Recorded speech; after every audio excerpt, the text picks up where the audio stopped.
Si on regarde, donc, me semble-t-il, par rapport au monde tel qu'il existe aujourd'hui, nous pouvons porter deux types de jugements sur ce monde-là. Soit nous le rejetons, soit nous le critiquons. Non, soit on le rejette, soit on l'accepte. Parce que sinon, ça fait pile je perds et face je gagne. Donc, soit on l'accepte, soit on le critique. Si on l'accepte, en fait, on veut que les choses continuent. Ce qui ne veut pas dire pour autant qu'on est ignorant des contraintes écologiques et qu'on est ignorant des frontières planétaires. Mais on pense que la croissance ne va pas être incompatible, qu'elle va être compatible, je vais dire des phrases en français direct plutôt que faire de dé ou de négation, donc elle va être compatible avec, comment dire, les exigences écologiques. Grosso modo, on va être dans ces cas-là dans une stratégie de continuité, donc c'est ce que vous pouvez voir, donc sous les noms de développement durable depuis plus d'une vingtaine d'années maintenant, et on a vu apparaître aussi la notion de croissance verte, c'est-à-dire l'idée qu'au fond on peut parfaitement rentrer dans les limites planétaires tout en poursuivant la croissance. Il existe normalement un certain nombre de travaux qui montrent qu'en réalité il n'y a là simplement qu'une fiction, mais certains y croient et ils sont dans ces cas-là les défenseurs de la croissance. Quant à nous, nous sommes, et depuis des années, nous pensons qu'effectivement, puis si on fait l'estimation que c'est à peu près depuis, on va dire, la fin des années 1970 vers 1979 qu'un certain consensus se fait pour dire que l'empreinte écologique de la planète dépasse la soutenabilité écologique, au point qu'aujourd'hui, les calculs peuvent varier des uns et des autres, mais l'empreinte écologique de la planète Terre tournerait autour de 2. L'empreinte écologique de la France tournerait autour de 3. L'empreinte écologique, je ne sais pas moi, des Émirats Arabes Unis autour de 12, des États-Unis autour de 10, du Niger autour de 0,2. Même, disons-le, en concurrence très forte avec le Tchad et le Népal, hein, tous les ans, pour savoir qui a la plus petite empreinte écologique. La compétition est rude entre eux. L'objection de croissance, qu'est-ce que ça veut dire? L'objection de croissance, ça veut juste dire qu'on ne peut pas continuer à croître. On ne peut pas continuer à croître. Ce message-là, si nous étions totalement lucides et totalement attentifs, nous devrions le savoir depuis 1972, c'est-à-dire depuis la publication du fameux, j'espère qu'il est fameux, rapport Meadows, rapport donc demandé par le Club de Rome, etc. Et ce rapport Meadows, dans sa traduction française, a été publié sous le nom de « Halte à la croissance ». En gros, il disait « on ne pourra pas continuer comme cela ». Mais il faut bien voir qu'au moment où le rapport Meadows est publié, l'empreinte écologique mondiale, elle est soutenable.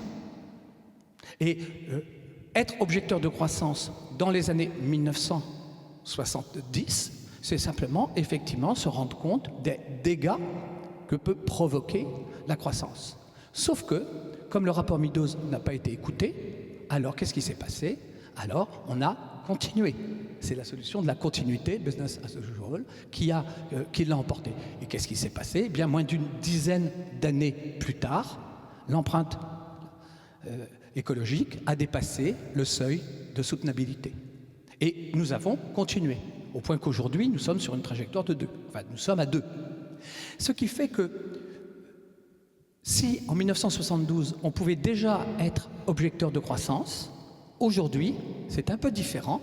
Nous ne pouvons pas nous contenter d'être des objecteurs de croissance. C'est-à-dire que nous ne pouvons pas nous contenter de dire « nous rejetons le monde de la croissance ». Pourquoi?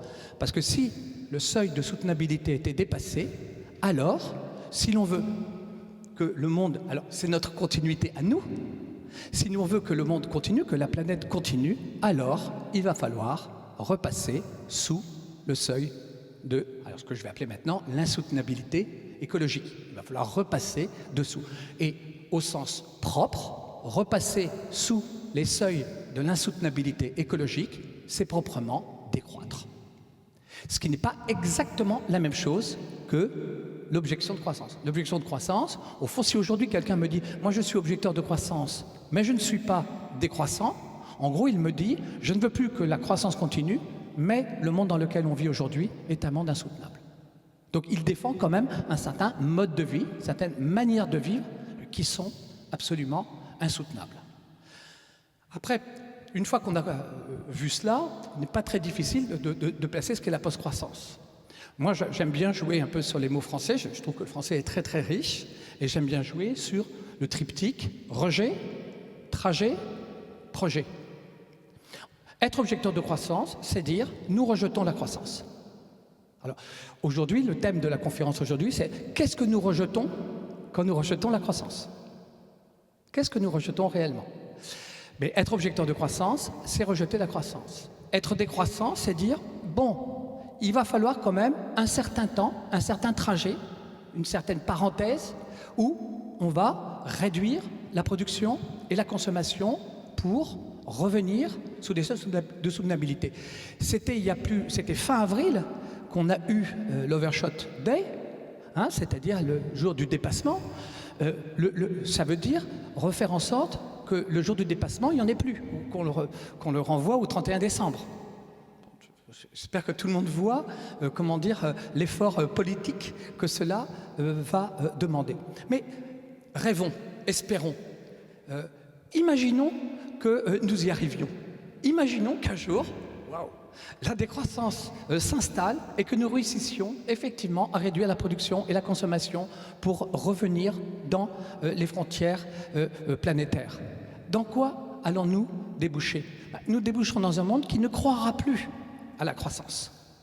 Nous serons alors dans un monde de la post-croissance. Pour le dire autrement et pour résumer, quand quelqu'un me dit « Ah, moi, j'emploie pas le terme de décroissance, moi, j'emploie le terme de post-croissance », cette personne-là est un magicien qui croit qu'on va pouvoir passer d'un monde que nous rejetons à un monde espéré d'un claquement de doigts. Comme par miracle, immédiatement, sans rien faire, un matin, on va se réveiller et soudain, l'empreinte... ce n'est pas vrai. Ce qui signifie, à ce moment-là, que la décroissance est bien ce trajet, et on continue à jouer sur le mot, un trajet est un ensemble de trajectoires, un trajet est un faisceau de trajectoires. Alors, je le disais hier, j'ai pris le mot faisceau parce que, en travaillant sur le droit, les Anglais adorent la notion de faisceau de droit, bundle of rights. Donc j'ai repris la notion, mais quand même, je m'aperçois bien que le mot faisceau a quand même, en Europe, dans une langue non anglo-saxonne, quand même une connotation un peu fasciste, puisque c'est, je crois, quand même l'étymologie du fascisme et du faisceau. Donc je vais changer la notion de faisceau qu'il ne faut plus garder aujourd'hui. Je vais dire le bouquet, je ne sais pas ce que je vais dire. Je vais trouver, autre chose. Une fois qu'on a compris que la décroissance, et ce dont je parle moi, et nous, à la MCD, nous sommes des objecteurs de croissance, nous sommes des post-croissants parce que nous espérons quelque chose, mais fondamentalement, nous travaillons sur quel terme, quel concept, quelle distinction de concept, quelle méthode pour pouvoir véritablement penser une décroissance, une réduction de la production et de la consommation. Une fois qu'on a compris cela et que donc on accepte une première définition de la décroissance comme faisceau de trajectoire, malheureusement, on doit faire un constat qui est que ce faisceau existe, malheureusement, il n'est qu'un agrégat impolitique. C'est-à-dire, il existe aujourd'hui des centaines de propositions et d'expérimentations décroissantes. Malheureusement, ces expérimentations, alors si je reprends l'expression que j'ai mise à droite de l'atelier paysan, sont d'un apolitisme assourdissant. C'est l'enjeu de la conférence de demain, je fais mon teasing, que précisément de se demander si l'on parle d'apolitisme, alors qu'est-ce que l'on sous-entend de ce qu'est l'apolitisme? La politique, une dépolitisation, une repolitisation. Comme on sépare en 3 conférences, c'est demain qu'éventuellement je développerai à travers une analogie entre la politique et la permaculture, la notion de permapolitique, pour véritablement expliquer ce qu'est, ce que l'on peut entendre par politique. Et puis j'utilise aussi, mais je vais juste l'évoquer, un article qui a été co-signé par Timothée et puis Fitzpatrick et Combe, un article très très intéressant dans lequel ils ont fait un inventaire systématique de toutes les propositions. Donc ils ont relevé 550 propositions qu'ils ont rangées dans 30 catégories, ils ont relevé 10 propositions principales, des décroissants, de la réduction du temps de travail à une planification démocratique et tout un ensemble de choses. Mais cet article scientifique, académique, se finit par ce qu'ils appellent une discussion dans laquelle, dans cette discussion, dans ce bilan en réalité, Timothée trace un bilan absolument, alors qui pourrait être désespérant, puisque en gros il dit oui, bien sûr, il existe des centaines de propositions qui sont des trajectoires de décroissance, donc qui correspondent exactement à la décroissance comme trajet, sauf que ces trajectoires, ces propositions sont imprécises, peu pertinentes, négligentes, diverses par agglutination et disparates. C'est-à-dire qu'en fait, on a des constellations, mais ça va dans tous les sens et ça confirme le diagnostic d'un éparpillement. D'où la question, alors, on fait ce diagnostic d'un apolitisme assourdissant et d'une constellation qui est plus, un agrégat. D'où la question, comment passer de l'état d'agrégat à l'état de faisceau? Comment politiser la décroissance? Ce que nous avons décomposé en 4 questions: la question de la convergence, la question de la coordination, la question de la politisation et la question de la critique. Et notre idée, c'est pour, comme tu le disais tout à l'heure Arthur, pour aller dans le sens de la visibilité, on a pris des images et on a associé à chacune de ces questions une image. C'est 4 images.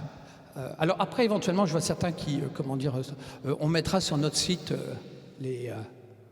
le PowerPoint, et donc vous pourrez télécharger les images. C'est quand même mieux que de... Bon. Enfin, vous faites comme vous voulez. Enfin bon, c'est mieux. 4 images. Pour penser la... Alors, hier, nous avons travaillé sur les 2 premières images. Aujourd'hui, on va travailler sur l'image de l'iceberg, et demain, sur l'analogie entre la permaculture et la permapolitique. L'idée que, de la même façon qu'il y a 5 zones en permaculture, il y a 5 zones en politique et 5 degrés de politisation. On a travaillé sur 2 images. La première image, c'est une image qui est l'image tout simplement d'un cercle et des rayons, avec une idée assez simple qui me vient de ce que j'avais appris de mes cours de géométrie en 3e.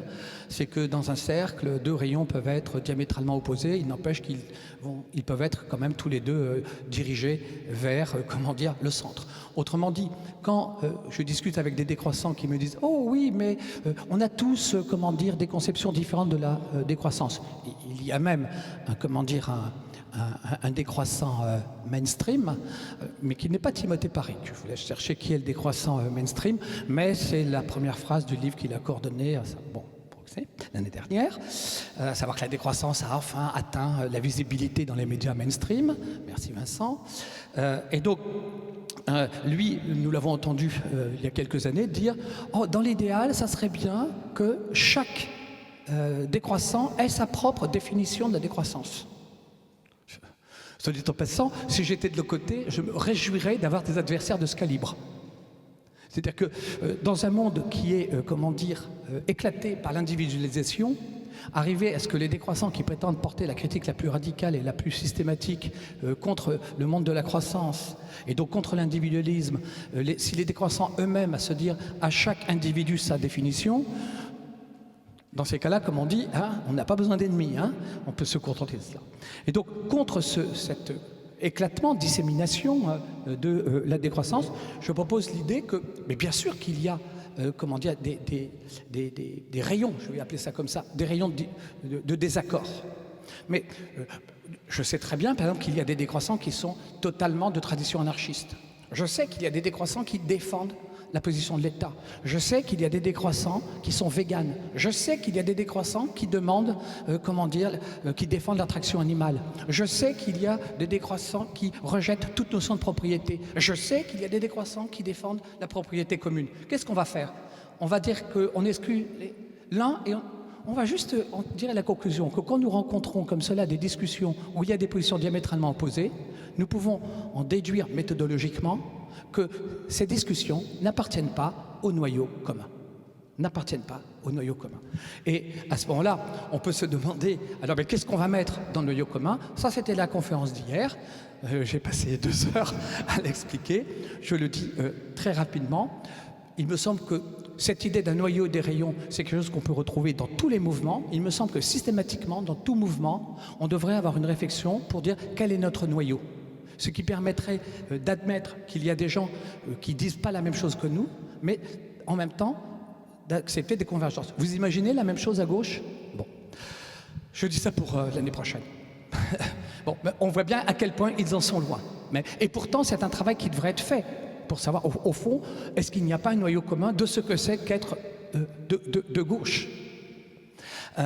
Et donc, ce noyau commun, qui devrait être fait, me semble-t-il, dans tout mouvement, c'est toujours une exigence de définition claire, une exigence de fondement juste, une exigence d'objectifs désirables, une exigence de mobile. Alors j'ai mis acceptable, maintenant je dis plus tout à fait acceptable, je dis tolérable. Thierry me dit de boire. Nous, on va un peu plus loin, c'est-à-dire que ce travail, nous l'avons fait. Alors moi, ce travail, je l'ai fait au départ, j'animais le réseau français des monnaies locales, et c'est un travail que nous avons fait dans les monnaies locales complémentaires. Et j'étais aussi investi dans la décroissance, et dans la décroissance, on s'est aperçu qu'on avait besoin de faire ce travail-là. Quel est notre noyau? Quelle est notre définition claire? Quel est notre fondement? Pourquoi est-ce que nous pensons que ce que nous disons est juste? Pourquoi est-ce que nous pensons que ce que nous disons est désirable? Est-ce que nous pouvons simplement espérer que ce que nous disons n'est pas simplement motivant, mais qu'il est aussi mobilisable? C'est-à-dire qu'il ne va pas simplement créer de la motivation, mais qu'il va créer de la mobilisation, si on veut véritablement changer les choses. Et là, nous arrivons à 4 réponses simples. Donc la première que j'ai déjà évoquée, la décroissance comme faisceau de trajectoire de la croissance vers la post-croissance. Le fondement juste, nous sommes des défenseurs des limites. C'est-à-dire que nous n'avons aucun en face, en quelque sorte, je pourrais dire qu'ils adorent. Si je prends par exemple en face, si en face je dis que c'est le camp libéral, pour aller vite, c'est pas tout à fait vrai, mais en face il y a le camp libéral, ils ont une certaine conception de la liberté. Leur conception de la liberté consiste précisément à dire que la liberté revient à franchir des limites. C'est-à-dire que pour eux, les limites, c'est ce qui doit être dépassé. Nous, en tant que décroissants, ce n'est pas du tout ce que nous disons. Nous, quand nous réfléchissons à la limite, nous ne faisons pas comme les libéraux qui pensent la limite sous la forme d'une ligne, à dépasser ou pas dépasser. Tout le monde comprend que cette ligne, c'est la ligne de la propriété. Hein. Ma liberté s'arrête là où commence celle du voisin.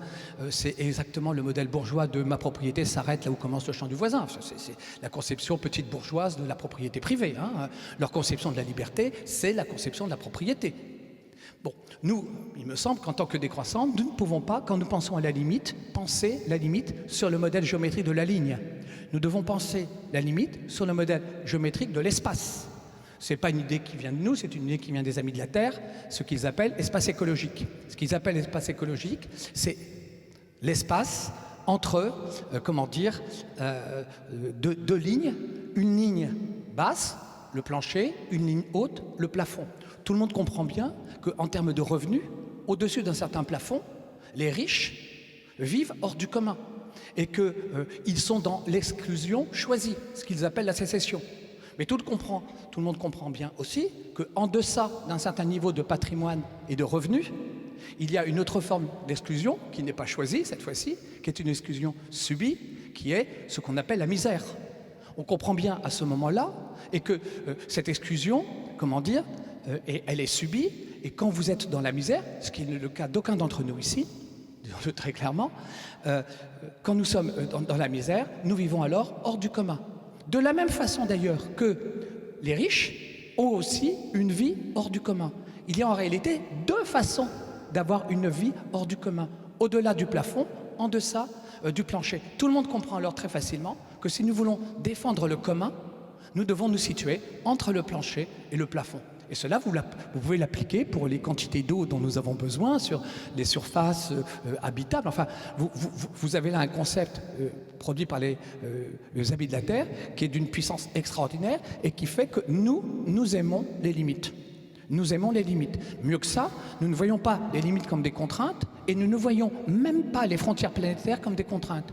Nous voyons bien qu'en réalité, ce n'est pas la nature qui est limitée, ce sont nos désirs qui sont illimités. Si nous avions d'autres désirs, il n'existerait pas de frontières planétaires. Pour le dire presque brutalement, les frontières planétaires n'existent pas réellement.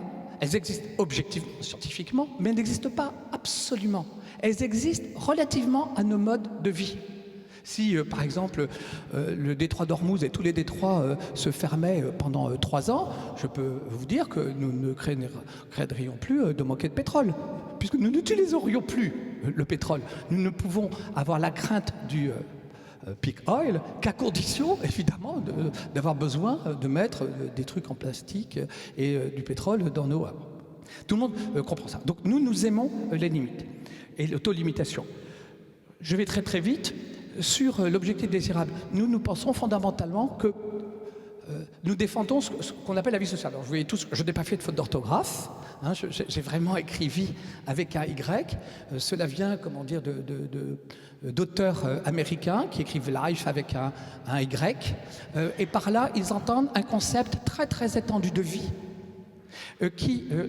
Parce que dans ce concept-là, la vie sociale ne concerne pas uniquement les êtres humains, mais en réalité, il y a de la vie sociale dans toute vie, même dans la vie naturelle.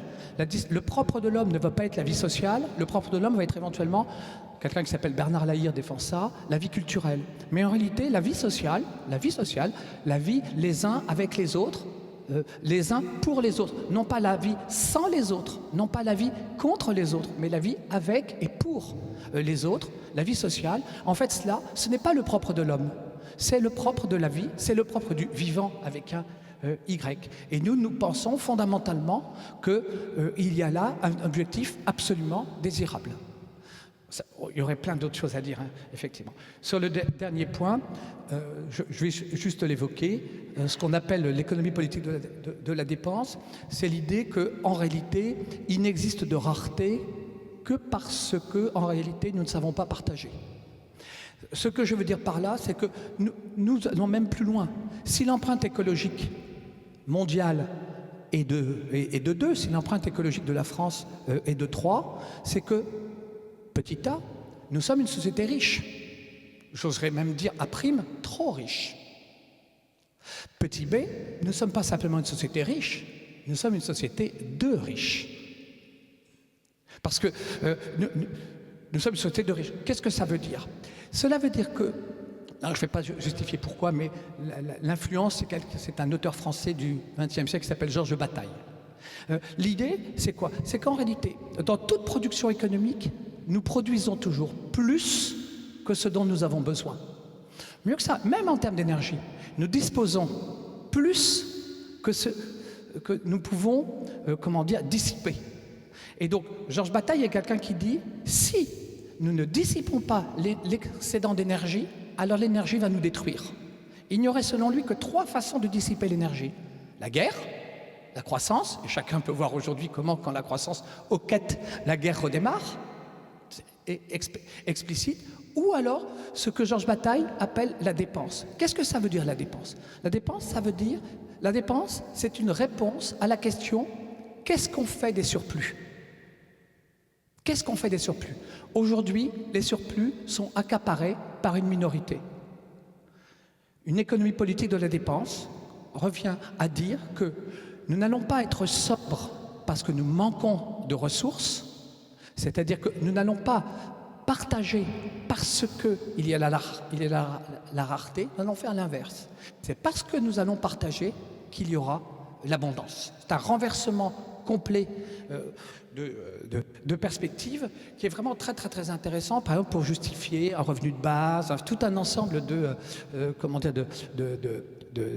d'économies politiques pour assurer le minimum, ce que Georges Bataille appelle la part servile, Et puis comme il y aura des surplus, ce que Georges Bataille appelle la part maudite ou la part souveraine, alors il ne faut pas qu'elle soit accaparée par quelques-uns, il faut qu'elle soit distribuée et qu'elle soit gaspillée sur le modèle dont rêvait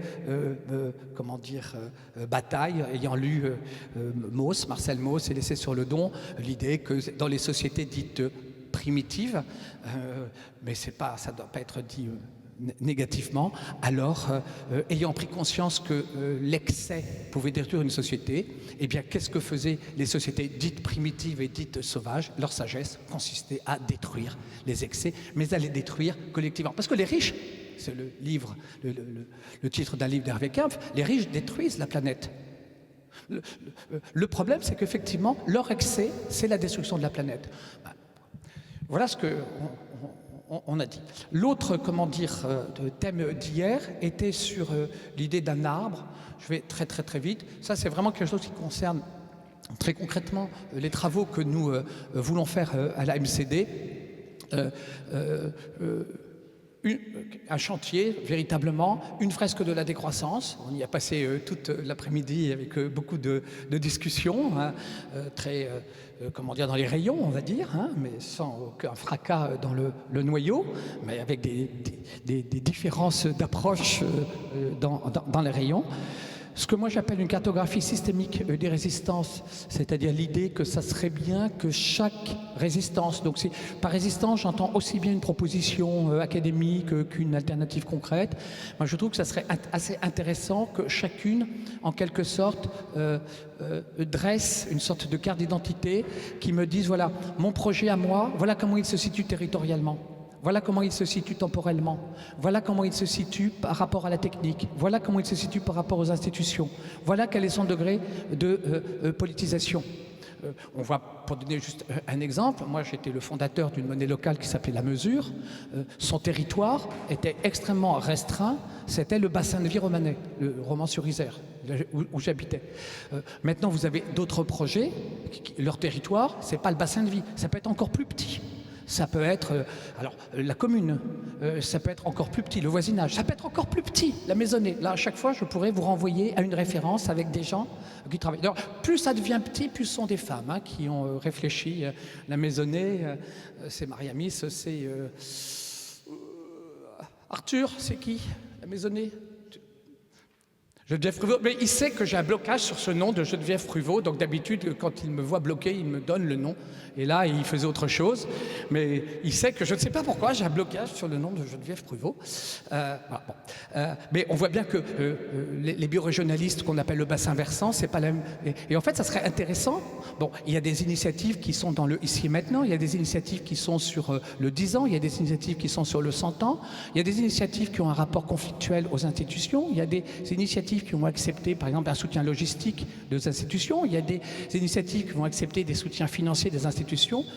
Cette idée d'une cartographie systémique et l'idée de trouver un certain nombre d'axes, et pour chacun de ces axes, donc de les normer, et pour pouvoir dire, voilà, ce projet-là, dans son rapport à l'institution, il est là, etc. Ce qui permettrait de trouver des convergences, ce qui permettrait aussi de repérer des frottements pour sortir d'un monde irénique dans lequel, dans la constellation décroissante, nous n'aurions pas besoin de faire un travail commun parce que nous nous aimerions tous et que nous serions tous déjà d'accord. Non, il y a des frottements et c'est aussi bien d'arriver à les repérer. Voilà. Donc, c'est là où je regarde le tempo temporaire. Alors, normalement une demi-heure.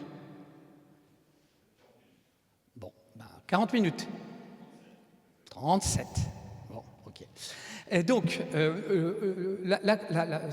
donc voilà, ça c'était l'introduction générale en disant un peu ce qu'on a dit hier. Bon, voilà. Ce qui permet normalement de remettre tout le monde, sur la même ligne de départ, mais pour ne pas faire la course. Et donc, l'idée aujourd'hui, c'est de proposer une autre définition de la décroissance, qui à mon avis est plus mûre et plus difficile à comprendre.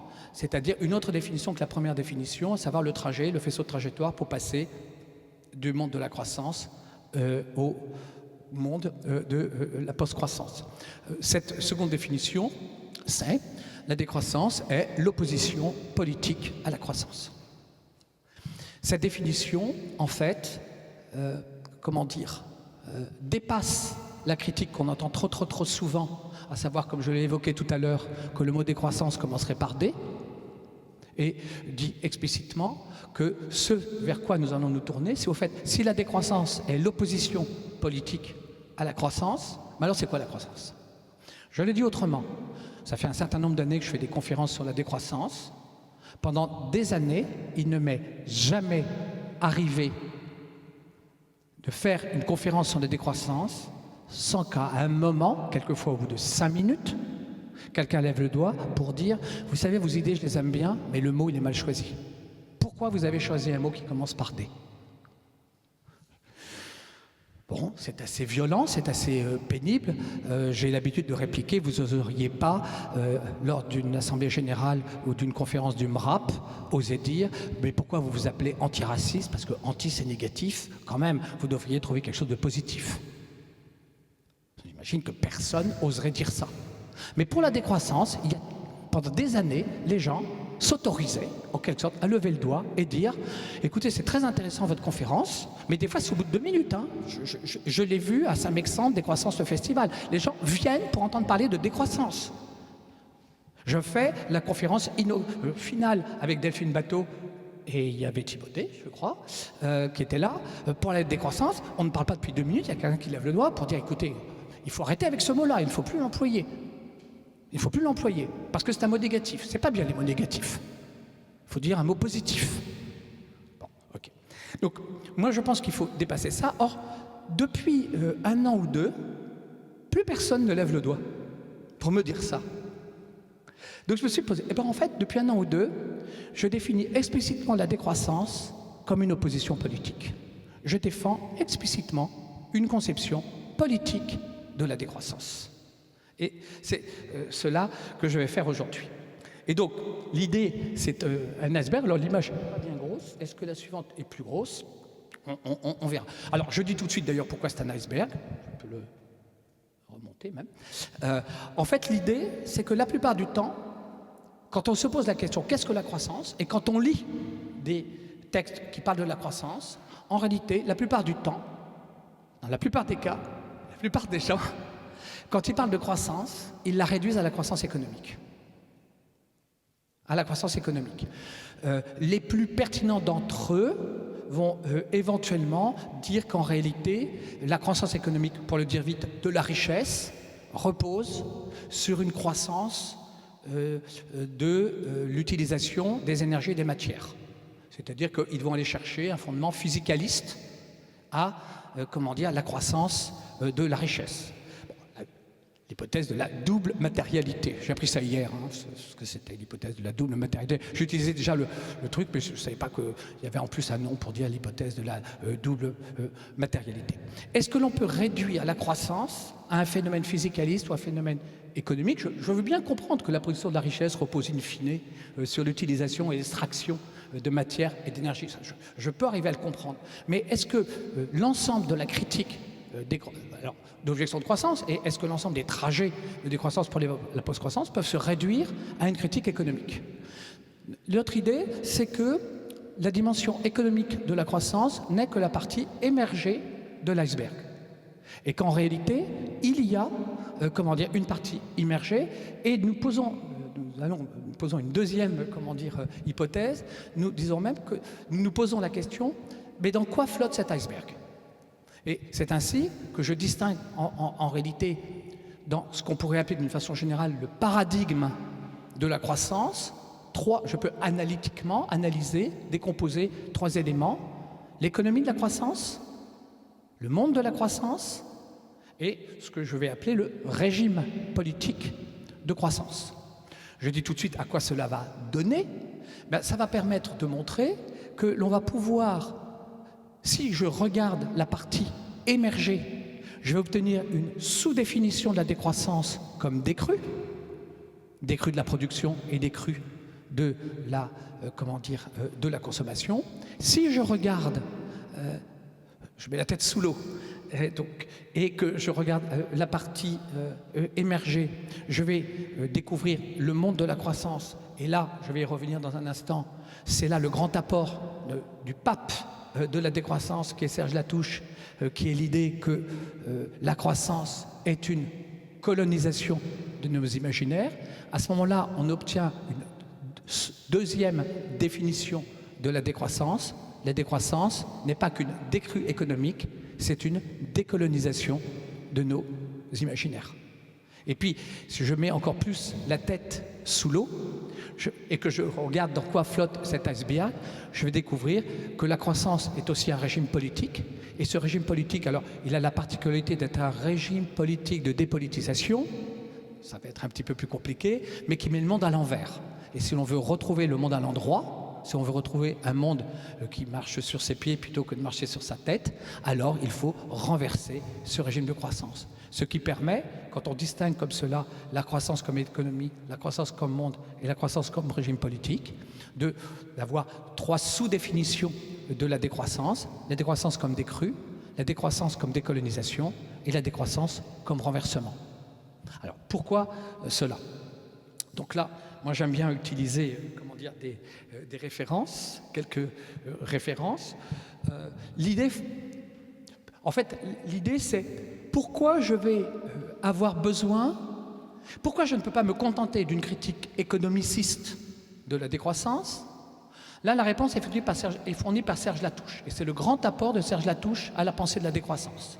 Le grand apport de Serge Latouche à la pensée de la décroissance, c'est que si l'économie, à ce point-là, exerce une économie sur nos sociétés, au point que nous sommes non pas des sociétés avec une économie de croissance, mais c'est le vocabulaire même de Serge Latouche, nous sommes des sociétés de croissance, c'est parce que nos imaginaires ont été colonisés. Cette colonisation de l'imaginaire, le premier Latouche appelle ça l'occidentalisation du monde, c'est-à-dire la mondialisation par la technologie et l'économie de mode de vie. Je vais y revenir tout à l'heure. C'est un monde. De la même façon qu'il y avait à Notre-Dame-des-Landes l'aéroport et son monde, il y a la croissance et, et son monde. Mais pourquoi ne pas se contenter de ce qu'a apporté Serge Latouche? Et je le dis dès maintenant, pourquoi répéter à l'encontre de Serge Latouche la même critique que Serge Latouche adressait lui-même aux économistes? Serge Latouche adressait une critique aux économistes quand il nous expliquait que l'entrée dans la décroissance, c'était la sortie de l'économie. Ok, très bien. Pour sortir de l'économie, il faut entrer dans la décroissance, et pour ça, il faut décoloniser notre imaginaire. Mais pourquoi est-ce que ce n'est pas suffisant? Parce qu'il faut se demander, mais comment se fait-il que nos imaginaires aient à ce point-là été colonisés? C'est là où on a besoin, me semble-t-il, d'une nouvelle hypothèse, je dirais, oser critiquer Latouche avec Latouche, parce que cette critique, elle va se faire par un des disciples, ancien élève de Serge Latouche, qui est un sociologue italien jeune, enseignant aujourd'hui à l'Université de Rome, qui s'appelle Onofrio Romano, et qui dit, mais en réalité, l'imaginaire colonisé n'a pu être fait que parce que la croissance, avant même d'être une croissance économique, avant même d'être une colonisation de nos imaginaires, est un régime politique, et un régime politique de domination. C'est un régime politique. Et le problème, on le verra, c'est que l'exercice même de ce régime politique repose sur un certain nombre de dispositifs, et c'est là le drame, que nous, les décroissants, nous adorons. Je répète, le régime politique de croissance, qui est un régime de dépolitisation, repose sur un certain nombre de dispositifs dont les premiers défenseurs sont les décroissants eux-mêmes. Si alors l'économie repose sur un monde qui repose sur un régime politique, et que ce régime politique, les principaux défenseurs en sont même ceux qui prétendent critiquer la croissance, alors la croissance a de beaux jours. Et si nous-mêmes, nous n'arrivons pas à ce point-là, à nous libérer de cette emprise politique, alors nous pouvons nous rappeler, alors quoi? Nous pouvons là nous rappeler la phrase de Bossuet, « Dieu se rira de nous ». Je n'ai pas fait de faute d'orthographe, j'ai repris le texte tel qu'il est chez Bossuet. Dieu se rit des prières qu'on lui fait pour détourner les malheurs publics quand on ne s'oppose pas à ce qui se fait pour les attirer. Jordan Bardella, pense que vous connaissez, on a refait une version, à savoir qui est, il en a donné une formule qui était « Dieu se rit des gens qui se plaignent des effets dont ils continuent de chérir les causes ». Jordan Bardella dans le texte. Il n'empêche que cette façon de se dire, il ne suffit pas de dénoncer les effets, si nous ne remontons pas aux causes, alors nous pouvons continuer à nous plaindre des effets, mais si nous n'allons pas renverser les causes, alors nous pourrons, le monde continuera. Je tiens à dire que moi, si je suis devenu décroissant, c'est parce que pendant des années, j'ai vécu en Afrique. J'ai vécu au Niger, j'ai vécu en Mauritanie, j'ai vécu à l'île Maurice. Et qu'est-ce que j'y ai vu là? J'y ai vu un monde qui n'avait pas toujours la croissance économique. Alors à l'île Maurice, il prétendait avoir la croissance économique, mais pas évidemment au Niger et encore moins en Mauritanie. Mais j'ai vu des pays sans croissance économique, totalement colonisés par l'imaginaire de la croissance, rêvant des modes de vie, de loisirs, de consommation de la croissance. Autrement dit, moi, sur le terrain, j'ai vu des mondes de croissance sans croissance. Je vais paraphraser Hannah Arendt, on ne peut rien imaginer de pire. Elle dit ça à propos du travail dans un texte. Un monde de travail sans travail, on ne peut rien imaginer de pire. Mais je pense qu'on ne peut rien imaginer de pire aujourd'hui, effectivement, que cela.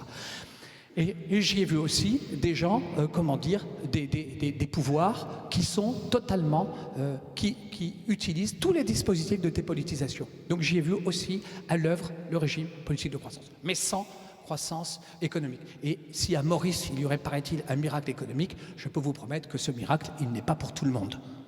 Moi, je ne suis jamais allé en Afrique du Sud, mais l'île Maurice, c'est une petite Afrique du Sud en miniature. C'est une île d'Afrique du Sud. J'ai vécu 6 ans, je ne suis pas allé simplement en touriste pour trouver que c'était une île miraculeuse. Voilà. Donc, je reprends d'autres. Je les retrouve aussi chez André Gorz, dans un petit livre qui s'appelle « Éloge du suffisant », qui est un livre vraiment facile à lire, c'est un article en réalité, qu'il avait publié dans une revue qui s'appelle Actuel Marx, joli oxymore, dans lequel on trouve cette expression « ceux qui soignent les effets de ces mots tout en développant les causes ». Et ça, il me semble qu'il y a là une autocritique très très forte que nous devons nous adresser à nous-mêmes. Et celui qui aujourd'hui nous adresse cette critique, c'est Onofrio, dans un livre qu'il a publié au départ en anglais sous le nom Towards a Society of the Growth, et qui a eu une première traduction en italien en 2023, puis une traduction en français l'année dernière, sous le nom de Critique du régime de croissance. La croissance. Alors lui, il ne met pas entre crochets économiques mais c'est impliqué dans le texte. Mais la croissance, donc j'ai mis entre crochets parce que c'est pas dans le texte, mais c'est pour ne pas se tromper, est un symptôme, mais non la maladie. C'est le doigt qui montre la lune, mais ce n'est pas la lune. La croissance économique est la partie manifeste d'un système dont la logique, la structure et la nature doivent être déchiffrées. Le régime dont surgit une tension inépuisable vers la croissance ne se confond pas avec la croissance économique et ne tient pas au complet en elle. Autrement dit, ceux qui se contentent en tant que décroissants de critiquer la croissance économique, en quelque sorte, se plaignent des effets, mais continuent de nourrir les causes. Est-ce que j'ai besoin véritablement d'expliquer ce que nous entendons par économie de la croissance? Je pense que honnêtement, on peut là, normalement, assez facilement nourrir ça, aussi bien, je dirais en m'amusant un peu, que la lecture des deux Karl est très largement suffisante pour procéder à une critique de l'économie de la croissance. Alors les deux Karl, je ne sais pas si vous voyez immédiatement à qui je fais allusion, bon, il y en a un des deux, normalement c'est Karl Marx. Je pense qu'effectivement, même si aujourd'hui je pense que le marxisme est complètement dépassé et obsolète et a quand même prouvé historiquement qu'il y avait quelques dangers démocratiques, pour le moins, en tant que régime politique, c'est quand même assez problématique, mais il n'empêche qu'on va trouver chez Marx une critique de l'économie qui est quand même assez roborative. Même si, vous le savez peut-être, on va trouver chez Marx l'idée que c'est le développement des forces productives grâce à la classe révolutionnaire qui s'appelle la bourgeoisie, que l'on va atteindre un tel niveau de développement économique qu'à ce moment-là, le monde économique ne pourra pas ne pas connaître ses propres contradictions internes. Comme disait Lénine, ils finiront par nous vendre la corde pour les pendre. Et à ce moment-là, c'est tout l'intérêt d'un prolétariat, si possible, éclairé par une avant-garde qui s'appelle le parti, qui va amener à une période de transition et renversera la dictature de la bourgeoisie et la remplacera par la dictature du prolétariat, avec l'idée que, dans l'idéal, ce moment de dictature du prolétariat, que techniquement on appelle le socialisme, n'a qu'un but, qui est l'abolition de la dictature, pour qu'il n'y ait plus ni dictature du prolétariat, le capitalisme, ni dictature de la bourgeoisie, le capitalisme, ni dictature du prolétariat, le socialisme, et pour passer à un monde sans dictature, une société sans classe, qui serait le communisme. Il y a là, de toute évidence, un matérialisme historique, une philosophie de l'histoire qui a été malheureusement dramatiquement réfutée, ce qui ne veut pas dire qu'on va jeter le bébé communiste avec l'eau du bain marxiste. Ce que je veux dire par là, c'est que nous pouvons peut-être éviter aujourd'hui d'être totalement marxistes, mais je pense que, honnêtement, nous devons continuer à être des communistes et nous pouvons peut-être même oser dire que la décroissance devrait être le communisme du XXIe siècle. C'est-à-dire l'idée d'un monde commun, l'idée d'un communisme de base, comme dit David Graeber, l'idée, d'une société où il y a des différences, mais qui ne sont pas des inégalités. Pensez par exemple à la différence de genre, pensez à la différence de racialisation. Qu'il y ait des différences est certainement formidable, que les différences justifient des inégalités, nous ne devons pas l'accepter.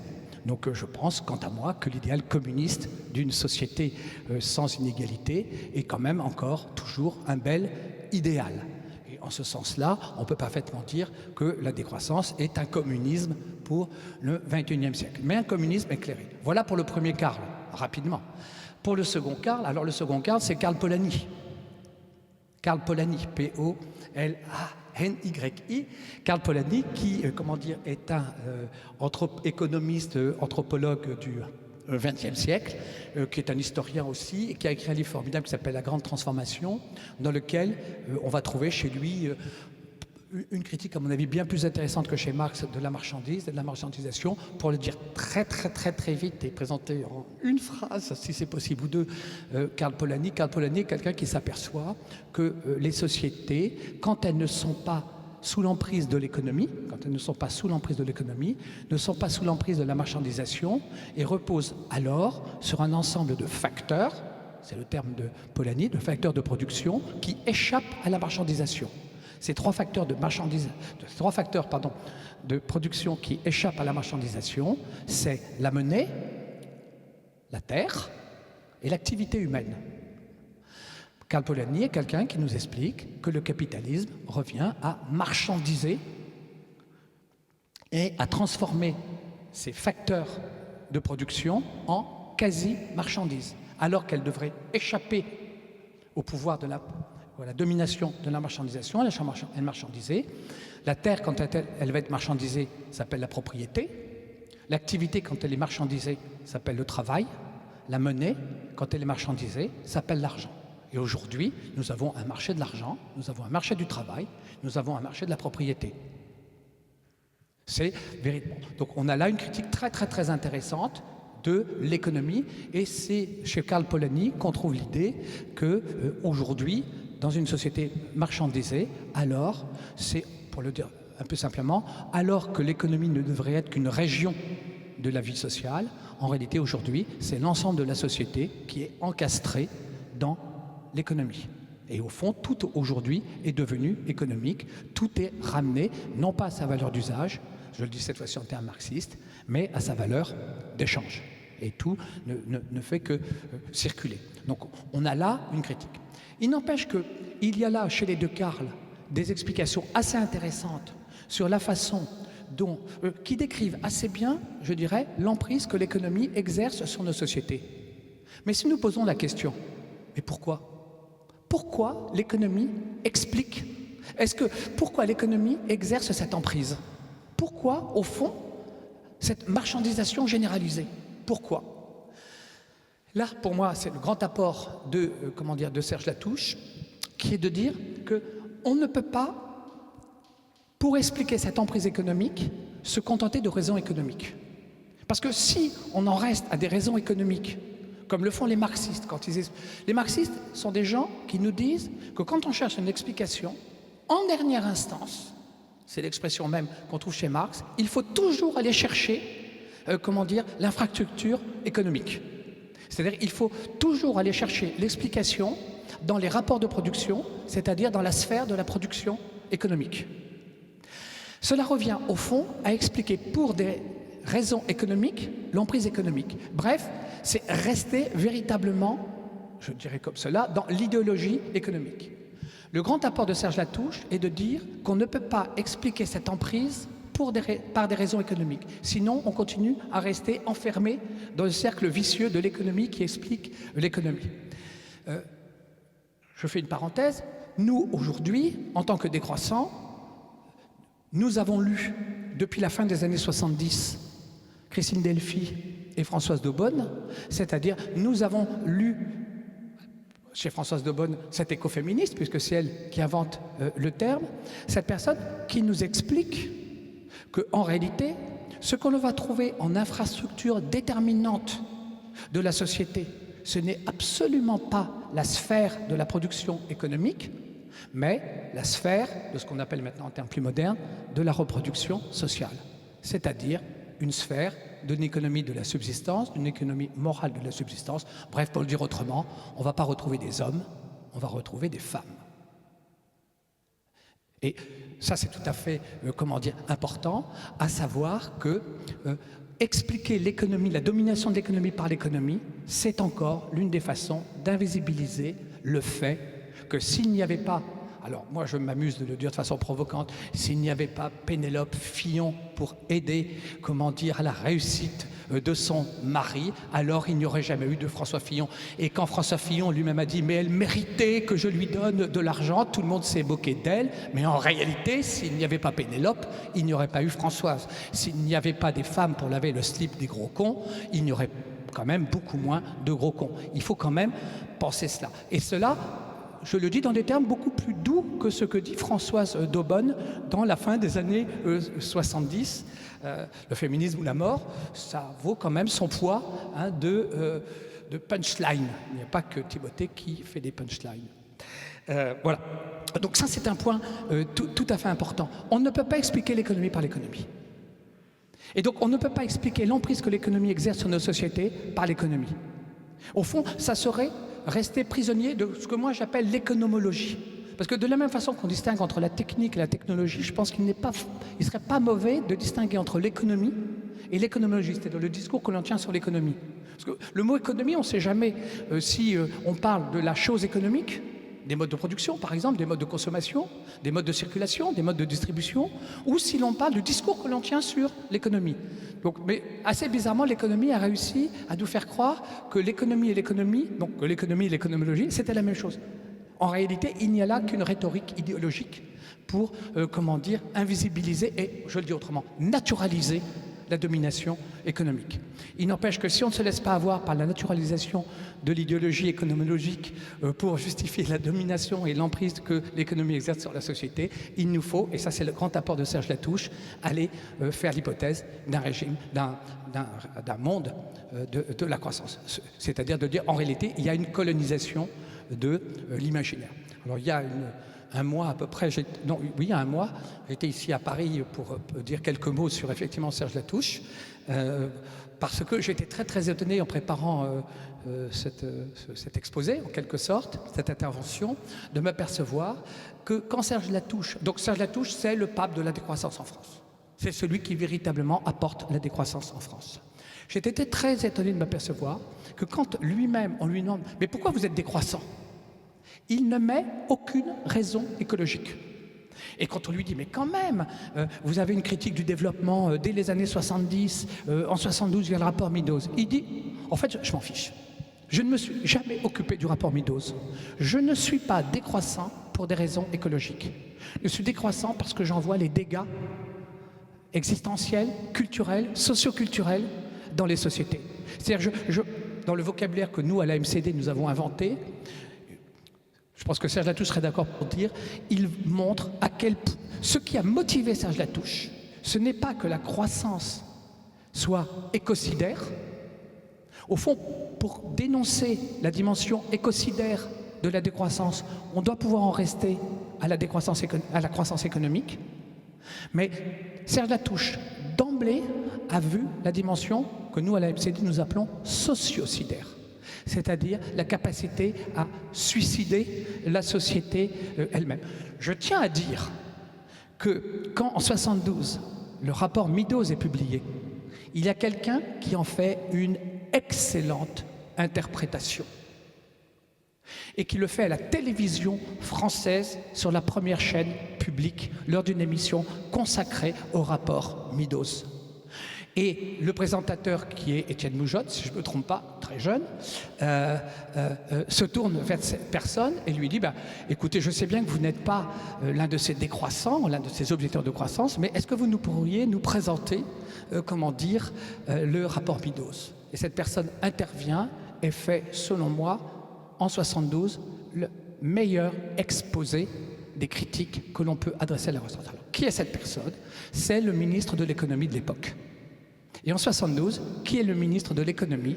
C'est le futur président de la République en 1974, c'est Valéry Giscard d'Estaing.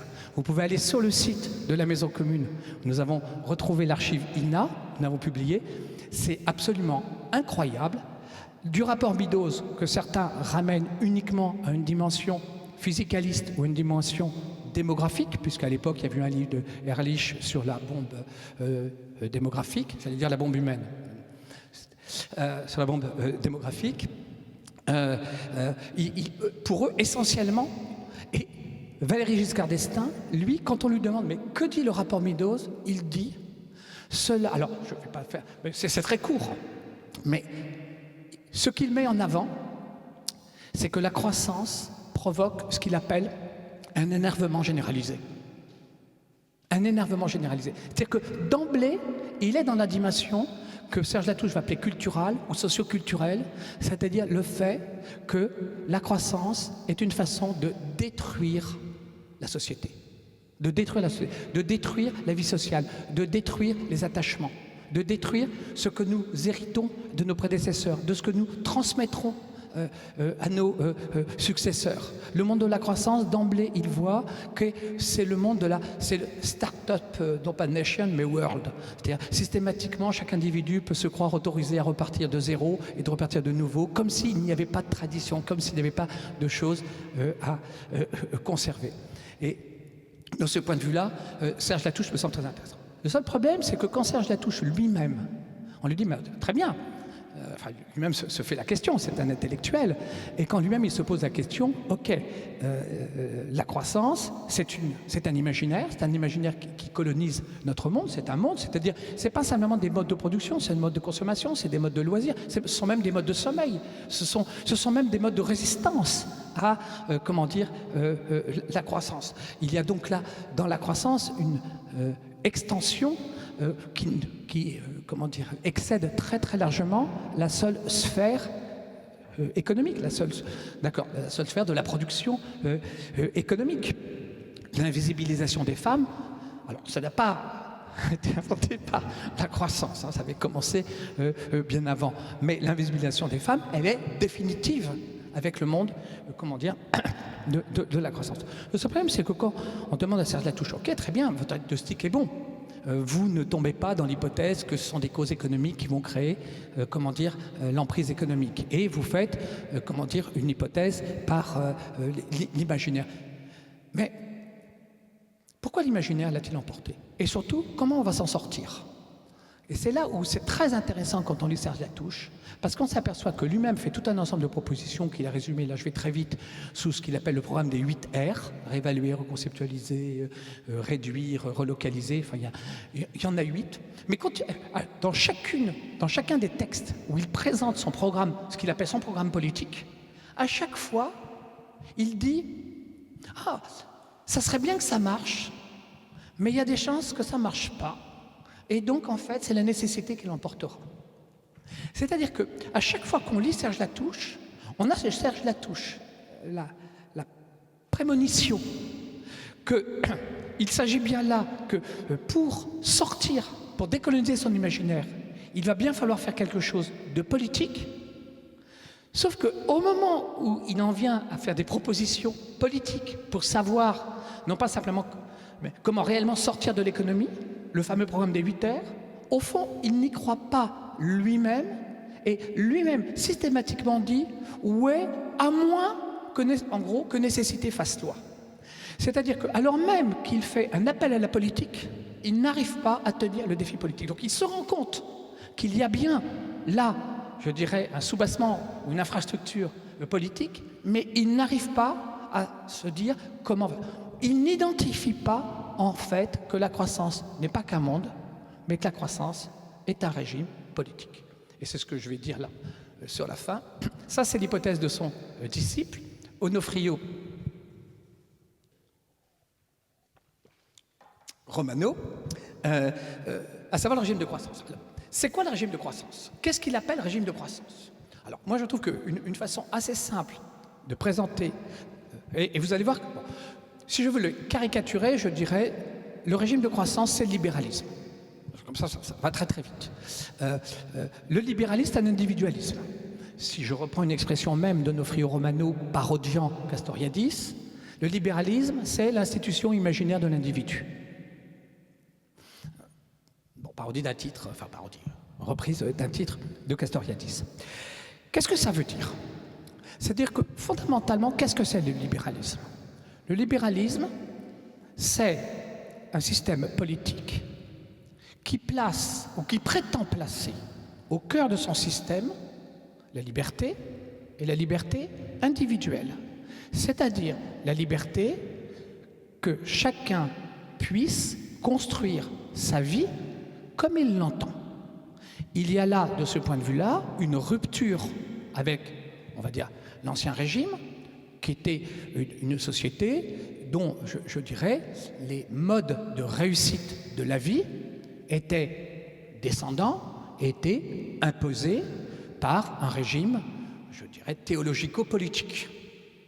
Hein, c'est-à-dire, pour le dire vite, la religion, l'Église en France et l'État.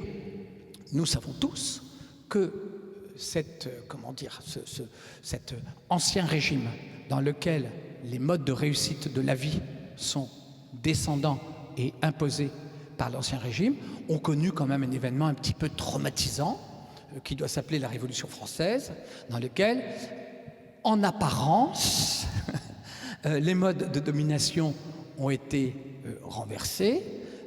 En réalité, ils n'ont été renversés que parce qu'une classe qui n'avait pas sa place dans l'idéologie trifonctionnelle, à savoir qui n'était ni parmi le tiers-état, ni parmi la noblesse, ni parmi le clergé. Quand on était dans le clergé ou la noblesse, on était riche, mais on ne travaillait pas. Quand on était dans le tiers-état, on travaillait, mais on n'était pas riche, sauf que pour des raisons que je laisse les historiens expliquer, à partir, on va dire, du XIVe, XVe siècle, est apparue une nouvelle classe qui était riche et qui travaillait. Et eux, ils n'avaient pas leur place dans l'idéologie trifonctionnelle, de l'ancien régime. Et bon, la classe bourgeoise, hein, sont les bourgeois. Et les bourgeois, ils ont fait la révolution parce qu'il leur fallait une place. Ils l'ont fait, vous le savez, en renversant l'ancien régime. Et vous le savez peut-être, l'une des lois les plus emblématiques de ce renversement révolutionnaire par la bourgeoisie a été la loi de Chapelier et l'arrêté Quéméner. La loi de Chapelier, elle mettait fin, elle abolissait le régime des corporations. Elle abolissait le régime des corporations. C'était quoi le régime des corporations? Le régime de corporation, c'est ce que nous, aujourd'hui, dans les termes modernes, on appelle des corps intermédiaires. C'est-à-dire des intermédiaires entre, on va dire, le roi, qui lui-même était le représentant sur terre de Dieu, qui était un roi de droit divin, et puis les sujets, comme leur nom le dit, ne sont pas des sujets parce qu'ils ont de la subjectivité, mais parce qu'ils sont assujettis. Dans l'Ancien Régime, les sujets ne sont pas doués de subjectivité. Ils sont assujettis. Et la communication, en quelque sorte, est assurée par les corporations, et ces corporations, la loi, le Chapelier, va abolir les corporations et prétendre qu'il ne doit pas y avoir d'intermédiaire entre l'État, la nation, puisque c'est quand même l'invention de l'État-nation, et puis l'individu qui est défini comme un citoyen. Cette absence d'intermédiaire. Cette absence d'intermédiaire, on sait bien que pendant tout le 19e siècle, elle va mettre à nu, parce qu'en réalité, l'individu, pendant le 19e siècle, c'est-à-dire le 19e siècle, c'est ce siècle où à la révolution de 1789 va succéder une autre révolution dans laquelle ils vont continuer à être soumis, qui va être la révolution industrielle. Or, cette mise à nu de l'individu soi-disant citoyen ayant les droits naturels de l'homme et du citoyen, dans la révolution industrielle, on découvre en réalité l'individu n'est pas tant un citoyen qu'un travailleur. Et dans la révolution industrielle, le travailleur découvre ce qu'est une exploitation d'un tout autre ordre, par le salariat, etc. La révolution. Alors j'essaie de me rappeler mon fil, pourquoi j'ai dit ça, parce que je commence à fatiguer. Qui peut me dire pourquoi j'ai dit ça? Pourquoi j'en viens à parler de citoyen? Là? Oui, mais pourquoi avant je voulais parler des corps intermédiaires? Dis? Oui, ça c'est 1879, Waldeck-Rousseau, pardon. Pardon? Oui, le libéralisme. Ah, voilà. Ouais. Pour voir si vous suiviez uniquement, je n'ai pas perdu mon fil. Absolument pas. Et donc, le libéralisme, en fait, il correspond à une sorte de deal. Ce que moi j'appelle le deal libéral. Ce deal libéral, c'est en gros cette idée que, nous, les nouvelles institutions, donc l'État-nation, je dirais aussi le marché quand même, nous, les grandes institutions, nous prétendons être indifférentes à la façon dont vous allez vivre. Nous ne vous dirons plus quels sont les modes de la vie bonne. Chacun devra, et c'est ça la liberté individuelle, être libre de construire sa vie comme il l'entend. Chacun devra être à lui-même sa propre source, son propre fondement, sa propre autofondation, par la autoréflexion de ce qu'est la vie bonne. Chacun devra construire sa vie comme il l'entend. À condition, et nous, les institutions, nous ne nous permettons plus d'intervenir, nous prétendons être neutres quant à ce qu'est une vie bonne. Chacun peut construire sa vie comme il l'entend. Bon, on voit bien que le discours s'adresse qu'aux bourgeois, même si aujourd'hui, comme on s'est largement bourgeoisé, tout le monde peut croire y arriver, mais c'était un discours qui s'adressait aux bourgeois. Quel rapport dans cette institution imaginaire de l'individu, dans cette naissance de l'individualisme, quel rapport avec la croissance? C'est qu'en fait, cela revient à ce que les institutions, au nom du libéralisme, prétendent être neutres politiquement, être neutres sur les modes de vie. Nous n'avons pas à juger. Nous n'avons pas à juger. Pour le dire autrement, cela veut dire que les institutions prétendent s'interdire de juger les finalités que chacun peut librement choisir pour construire sa vie. Toi, tu veux faire ci, tu fais ce qui te plaît. À chacun sa vie, à chacun sa vie, à chacun sa réussite, à chacun son mode de vie. Mais ce deal, il y a une contrepartie. Ok, nous ne nous occupons plus des fins, nous ne sommes plus la religion. Nous ne sommes plus la religion. Nous vous libérons de la religion. Donc nous vous libérons des risques de guerre de religion. Ça, c'est Michéa qui, malgré tout, explique plutôt assez bien comment, effectivement, ce discours, la sortie du 16e, 17e, on en a ras-le-bol des guerres de religion. On voit bien que quand des institutions prétendent nous dire comment nous devons vivre, ça aboutit à des massacres. Et si nous voulons retrouver une société de paix, alors le discours libéral de la marchandise et de l'État et du marché, prétendent apporter une sorte de paix. Cette paix, cela veut dire que nous prétendons être neutres politiquement. Nous prétendons être neutres politiquement. Mais alors, quel est votre rôle, les institutions? Nous vous fournissons les moyens. Nous vous garantissons les moyens. Nous vous garantissons des dispositifs juridiques et politiques pour que chacun puisse disposer du maximum de moyens. Et voilà comment, d'un côté, l'idée que chacun individuellement doit construire sa vie, l'individualisme, est associée de l'autre côté du deal à l'idée que les institutions vont maximiser les moyens. Eh bien, la maximisation des moyens, ça s'appelle la croissance. Et c'est ainsi qu'il y a un lien entre l'individualisme, à savoir chacun peut construire sa vie comme il l'entend, avec l'idée, et c'est cela fondamentalement le régime de croissance. C'est ce régime libéral. Alors à chaque fois vous avez remarqué, je dis qu'il prétend être neutre, parce qu'en réalité il ne l'est pas neutre, mais il prétend être neutre, et c'est au nom de cette neutralité qu'il définit la croissance. À ce moment-là, la croissance devient à elle-même sa seule finalité, puisqu'il n'y a plus de finalité, je dirais, axiologique, normative.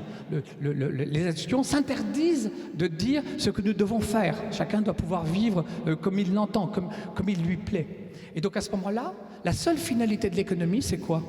C'est de croître pour croître. Et je termine là-dessus. C'est véritablement ça sur quoi je voudrais terminer. Quand nous critiquons même la croissance économique, nous ne critiquons pas la croissance économique parce que c'est une croissance. Moi, je dis franchement, moi je n'ai rien contre que les plantes croissent, je n'ai rien contre que les enfants croissent, je n'ai peut-être même rien contre qu'une entreprise ait une croissance. C'est pas ça qui me gêne. Ce qui me gêne dans la croissance économique, c'est qu'on prétend que ce qui est bon, c'est la croissance pour la croissance.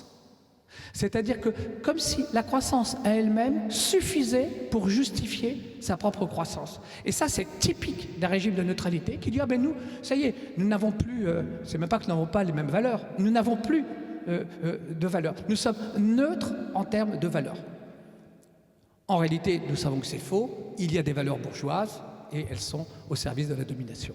Je termine là-dessus.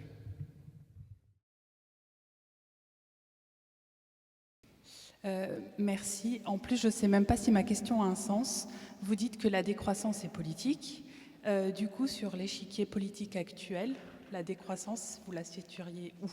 Je vous fais deux réponses. Donc la première réponse, c'est vous aurez la réponse demain, puisque la conférence explicitement porte sur donc la permapolitique, c'est-à-dire les degrés de politisation. Je peux déjà vous dire que demain, je vous dirai que nous nous situons en zone 5, c'est-à-dire la part sauvage, c'est elle qui est la moins fréquentée et à laquelle il ne faut quasiment pas toucher, que personne ne fréquente. Bon, ça c'est une réponse qui est plaisante, juste une plaisanterie, on va dire.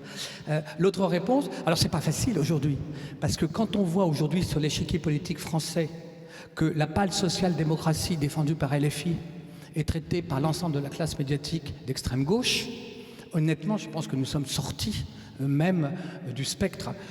Nous sommes tellement plus à gauche parce que nous sommes antiproductivistes, parce que nous sommes anti-industrialistes, parce que nous sommes anti-travaillistes. Nous sommes tellement plus à gauche qu'aujourd'hui, ce qui est présenté comme extrême gauche, que ce n'est pas facile à dire. Après, je peux faire une troisième réponse. Pas quand nous étions à la maison communautaire de la décroissance, mais moi quand j'appartenais au mouvement précédent qui s'appelait le MOC, le mouvement des objecteurs de croissance, il nous est arrivé d'aller aux élections. La première fois en 2009 aux élections européennes, là uniquement en tant que décroissant, mais nous sommes allés d'autres fois aux élections. Il m'est arrivé moi par exemple avec d'autres d'aller aux élections en Drôme-Ardèche à des législatives. Nous étions allés avec le NPA et à ce moment-là un mouvement qui s'appelait les Alternatifs, les Rouges et Verts. Nous étions allés avec eux. Il y a 3 circonscriptions en Ardèche, 4 circonscriptions en Drôme. Nous en avions 2. Voilà. C'était tout à fait une expérience intéressante. 2 ans de travail avant pour produire une plateforme politique, où au départ il y avait le Front de gauche, où au départ il y avait le PC, où au départ il y avait les écolos, mais ils nous ont tous lâchés au fur et à mesure que nous avancions dans les propositions de sortie du nucléaire, de revenus inconditionnels pour la jeunesse, de retraite inconditionnelle pour les vieux et voire d'indemnité inconditionnelle quand le patronat se permet de licencier. Donc au fur et à mesure nous avons perdu tous ces gens qui se prétendaient de gauche, pour ne retrouver que les alternatives, le NPA. Après, c'était assez intéressant parce qu'on a eu un programme, je peux regarder même Thierry, je sais que ce programme que nous avions écrit a été repris par d'autres groupes strictement NPA dans le reste de la France. Et pour nous, c'était tout à fait intéressant parce que le NPA, à cette époque-là, avait de l'argent et nous avions les idées. Donc, quand, nous avons fait un deal d'extrême gauche, à savoir, écoutez, puisque vous n'apportez aucune idée, nous n'apporterons aucun argent, mais puisque nous apportons les idées, vous apporterez de l'argent. Et c'est ainsi que, moi, dans ma vie, j'ai pu faire une vraie campagne avec des affiches, des professions de foi imprimées, des tractages, etc. Sinon, la plupart du temps, quand nous faisons des élections, comme ceux qui y allaient, c'était vous imprimez votre bulletin, enfin bon, truc assez hasardeux. Donc, où est-ce qu'on se situerait? Vous l'avez compris, très, très, très à gauche. Je termine. J'ai une amie qui s'appelle Corinne Morel d'Arleux, peut-être certains d'entre vous la connaissent. Et Corinne qui était au Front de gauche, qui est passée, etc., au PSG, au Front de gauche, qui aujourd'hui écrit des livres beaucoup plus poétiques, on va dire. Un jour m'a fait le plus beau compliment, m'a dit « Je n'aime pas faire des interventions avec toi parce que je ne suis jamais assez à gauche ». Je lui ai dit « Merci Corinne, je te remercie de ton compliment ». Bon, je pense qu'on est oui. Il y a quelques années, j'avais coordonné un livre qui s'appelait « Notre décroissance n'est pas de droite ». Dans lequel, alors c'est un livre qui a été tiré à très peu d'exemplaires, donc je ne sais pas s'il est trouvable quelque part par les éditions Goliath, donc une édition de Lyon, qui était l'édition de Paul Ariès pouvait nous publier, dans lequel on reprenait un certain nombre de termes pour bien montrer que là où l'extrême droite dit localisme, nous disons relocalisation. Là où ils disent terroir, nous disons territoire. Il y avait comme cela tout un ensemble, de termes pour réellement montrer. M'était arrivé de faire un jour une conférence dans une vallée du fin fond des Alpes où quand on est au bout, on est obligé de revenir. On ne sort même pas, on est obligé de faire. D'accord. Et tu es invité par des gens qui disent quand on parle de décroissance au village, on nous traite d'extrême droite. Donc il nous avait semblé assez important. Bon, après, aujourd'hui, il faut bien avouer que la décroissance que je défends est d'extrême gauche. Je n'ignore pas malheureusement que la décroissance peut être reprise par des groupes de droite et d'extrême droite. Il existe en France une tradition d'extrême droite qui est explicitement décroissante. La revue Éléments et comment il s'appelle Alain Devenois, donc on sait cela. Il existe aussi aujourd'hui un intellectuel, je pense que c'est Arthur qui va me donner son nom, d'extrême droite qui est tout à fait pertinent. Non, c'est pas toi qui m'en parlais. Un sorte de conseiller politique écolo qui est super bon en réalité. Et il n'est pas toujours évident de lire des textes d'extrême droite décroissants, de voir où sont les différences.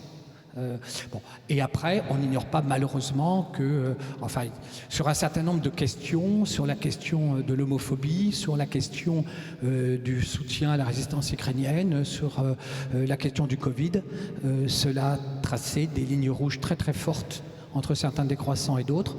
Nous pensons que certaines lignes rouges ne doivent pas être dépassées. Et c'est ce qui fait, par exemple, que moi, aujourd'hui, je ne serai plus jamais publié dans la revue qui s'appelle La Décroissance. Parce que j'ai osé dire qu'il publiait des gens qui, selon moi, pratiquaient la dégringolade d'extrême droite. Soyons clairs. Merci pour votre intervention. J'avais une remarque puis une question.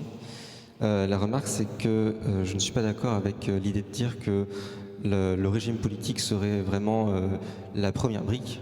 Pour moi, il y a d'autres briques fondamentales qui font partie de l'ordre des instincts biologiques, voire des instincts de survie.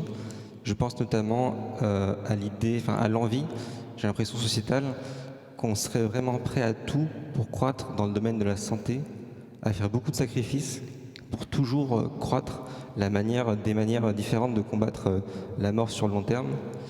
Et c'est une réflexion qui m'est apparue quand moi, personnellement, j'essaye de porter un combat sur la décroissance technologique. Et au bout d'un moment, on bute toujours sur la question de la santé, qui serait vraiment un saint graal à ne pas toucher. Donc ma question, au final, c'est comment est-ce que vous considérez le domaine de la santé par rapport à l'image de l'iceberg, à quel point vous le mettriez fondamental ou pas? Est-ce que ce que vous voulez dire dans la notion de brique, c'est que ça serait dans la nature humaine de vouloir toujours croître, je n'ai pas bien compris. Pour combattre la mort, à travers des avancées technologiques qui nécessitent la croissance en théorie infinie. Certains souhaitent déjà l'immortalité depuis pas mal de temps déjà, mais avec l'IA, ça s'accélère trop. Et ce désir d'immortalité serait dans la nature humaine, selon vous ou... Je pense. Ah, vous le pensez? Ouais.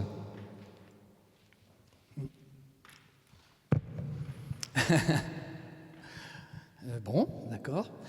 Je ne suis pas contre le fait que, anthropologiquement, si je vais chercher une sorte de brique, je reprends votre vocabulaire, d'un désir humain de croissance, il y a la peur de mourir et donc un désir d'immortalité. Alors un désir illimitiste d'immortalité. Je ne suis pas contre cette idée-là. Pour autant, ce n'est pas parce que je concède cela que je le concède pour la nature humaine. Je vais le concéder pour la modernité. Enfin, il me semble qu'il doit exister un livre de Sénèque qui doit s'appeler « De la brièveté de la vie ». Il me semble avoir lu un jour chez un anthropologue qui s'appelle Pierre Clastres, un livre formidable, Chronique des Indiens Guayakis, dans lequel il explique comment, je ne sais plus malheureusement comment elle s'appelait, la plus vieille femme à un moment du clan est si vieille que le chef dit « Bon, nous allons déplacer le camp ». Et on déplace le camp. Déplacer le camp, ça veut dire que la vieille, elle ne va pas suivre. On s'arrête une fois parce que la vieille ne suit pas. On s'arrête deux fois parce que la vieille ne suit pas. Et la troisième fois, on s'arrête à proximité et on attend très concrètement, dans la chronique des Indiens Guayakis, si vous avez lu ça, que le guépard vienne manger la vieille et tuer la vieille. Et la vieille l'accepte. Donc je ne suis absolument pas sûr.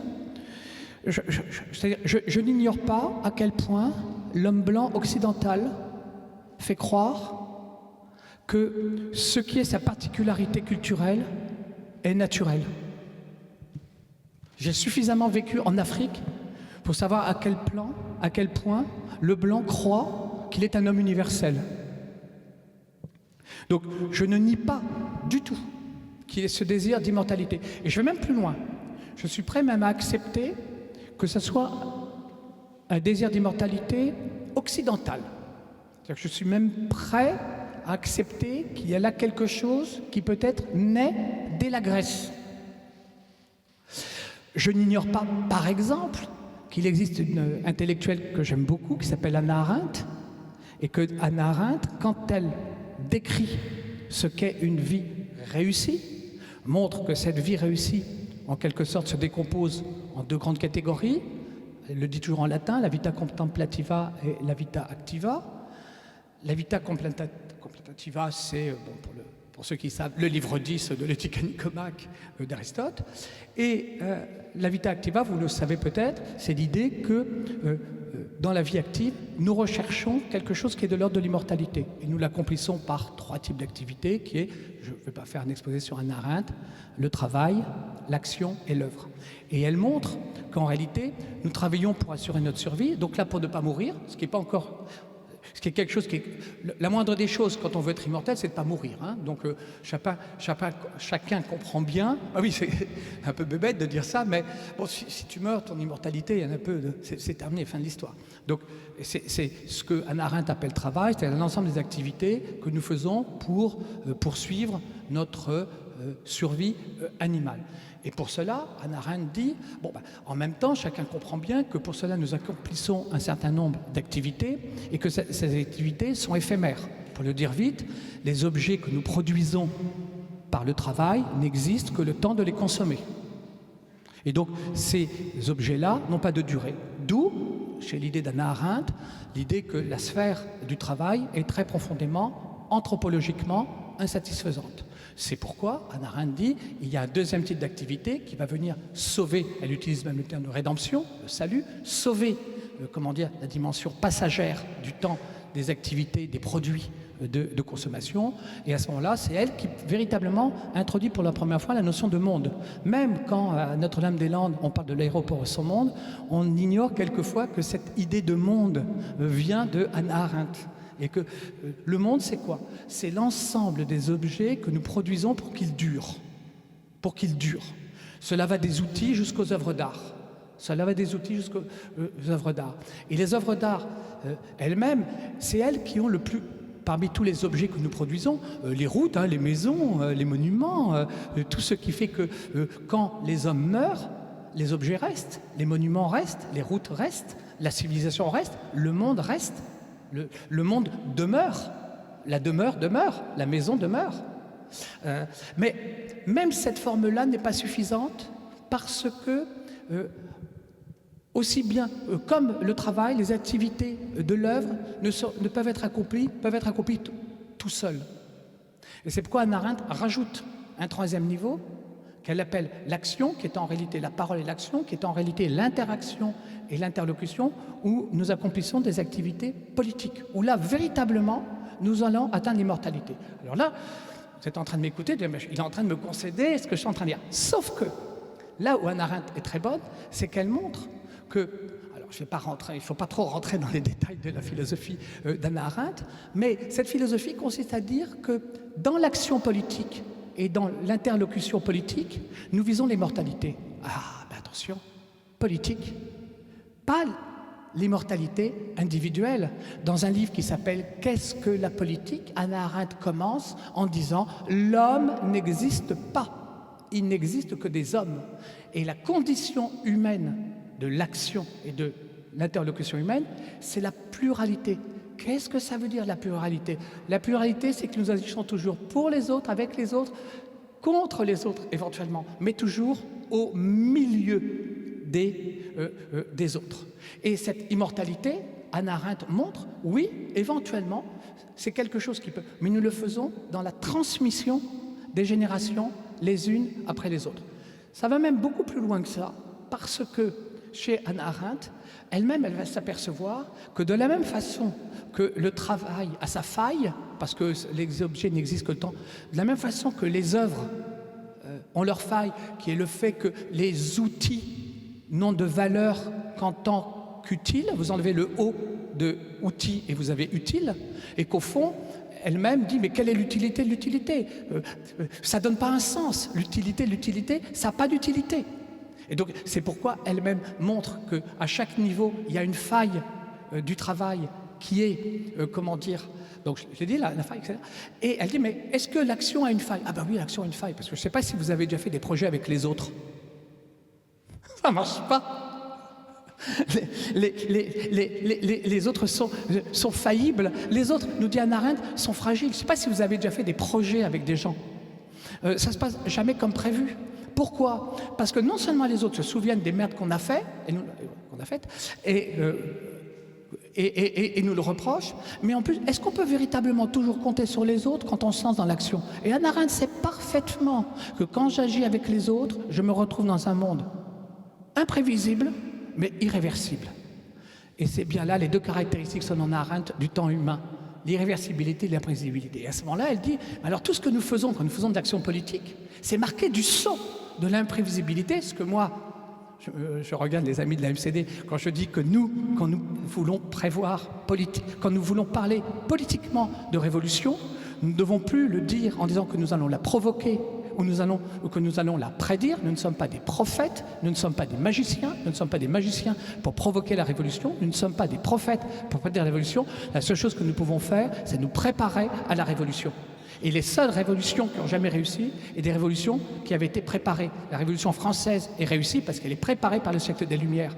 La révolution russe est réussie alors même qu'elle se déroule dans un monde qui n'est pas du tout ce qu'ils avaient prédit, puisque ça se passe en Russie, mais elle est réussie parce qu'elle est préparée par tout, un background idéologique et politique. La révolution tunisienne échoue parce qu'elle n'est pas préparée. La révolution égyptienne échoue parce qu'elle n'est pas préparée. La révolution turque échoue parce qu'elle n'est pas préparée. Une révolution, quand elle n'est pas préparée, elle ne peut pas réussir. Donc, on ne peut pas provoquer, on ne peut pas prédire, pour autant, on peut, préparer. Mais cela, fondamentalement, je le tiens de la lecture d'Hannah Arendt et de cette imprédictibilité. C'est quand même assez désespérant. Cela veut dire que nos actions sont imprévisibles et en même temps qu'elles sont, irréversibles. Est-ce qu'on peut échapper à cette tragédie de l'irréversibilité, de l'imprévisibilité? À ce moment-là, Hannah Arendt dit, bah oui, on peut le faire par la promesse et le pardon. Fondamentalement, ce qui va sauver la politique, c'est la promesse et le pardon. Parce que quand vous promettez toujours pour l'avenir, comme si l'avenir était déjà présent. Une promesse, c'est « aujourd'hui, je m'engage pour demain ». Et le pardon, c'est quoi? C'est pas l'oubli. Le pardon, c'est « je sais qu'il y a eu ça dans le passé, mais je fais comme s'il n'existait plus ». Autrement dit, le pardon est une façon de se libérer de l'irréversibilité. Si véritablement le souvenir était irréversible, alors nous ne pourrions jamais pardonner. Si réellement les choses étaient totalement imprévisibles, qui croirait une promesse? Nous croyons les promesses que parce que nous croyons que nous pouvons avoir prise dès maintenant sur le futur. Et qu'est-ce que ça veut dire? Alors on lit ça et on dit mais qu'est-ce que ça veut dire la promesse et le pardon quand on parle d'action politique? Eh bien il suffit de se poser la question. Mais au fait, si l'action politique est sauvée par la promesse et le pardon, à qui est faite la promesse? À qui est fait le pardon? À qui s'adresse le pardon? Et à qui s'adresse la promesse? Et là, il me semble que l'on peut oser dire, et je vais arriver, pourquoi l'immortalité individuelle et pourquoi l'immortalité collective? Je crois que quand on lit bien Hannah Arendt, on s'aperçoit que faire de la politique, c'est pardonner aux générations passées de nous laisser le pire des mondes possibles. On leur laisse quand même un monde de merde, et auparavant, ils nous ont laissé un monde de merde. Et bien, je leur pardonne. C'est Freud qui disait qu'être adulte, c'est pardonner à ses parents. Eh bien, nous allons pardonner aux générations précédentes de nous laisser ce monde. Nous allons pardonner aux générations précédentes de nous laisser ce monde de merde et nous allons promettre aux générations futures de laisser le meilleur des mondes possibles. C'est mon côté lamnicien, du côté... Et ça, je pense qu'à ce moment-là, on s'aperçoit que la politique n'a de sens que si elle se trouve replacée dans une histoire de la suite des générations à qui nous adressons une promesse et à qui nous adressons un pardon. Je donne juste un exemple. Vous croyez que sans pardon et sans promesse, vous résolvez le conflit israélo-palestinien? Réfléchissez. Précisément, c'est de cela. Je peux oser le dire, Israël ne tient pas ses promesses. Israël ne tient pas ses promesses. Seulement nous, aujourd'hui, quand on voit ce qu'ils font, ça va être dur de pardonner. Et aujourd'hui, penser la politique, l'action politique en termes de promesses et de pardon, c'est effectivement se réinscrire dans le temps très très très long de l'humanité, de la suite des générations, pas simplement mes contemporains, mais aussi mes prédécesseurs et mes successeurs. Et là, on peut assez facilement se remettre écologiquement avec le principe responsabilité ou le principe habitabilité, plus récemment, etc. Donc, voilà ma réponse. Je voulais juste, merci. Je voulais juste rebondir un tout petit peu. Là où je ne suis pas d'accord, c'est que pour moi, vous avez raison si on parle d'une immortalité matérialiste, si on peut me comprendre. Mais d'un point de vue immatériel, l'immortalité existe dans toutes les croyances depuis la nuit des temps. Je pense qu'il suffit de voir un proche décédé pour se demander, de son espèce, pour se demander qu'est-ce qu'il y a après la mort. Et donc, pour moi, l'immortalité, pas au sens de ce que la science médicale peut produire aujourd'hui, mais au sens de croyance, est inscrite dans nos instincts, si je puis dire.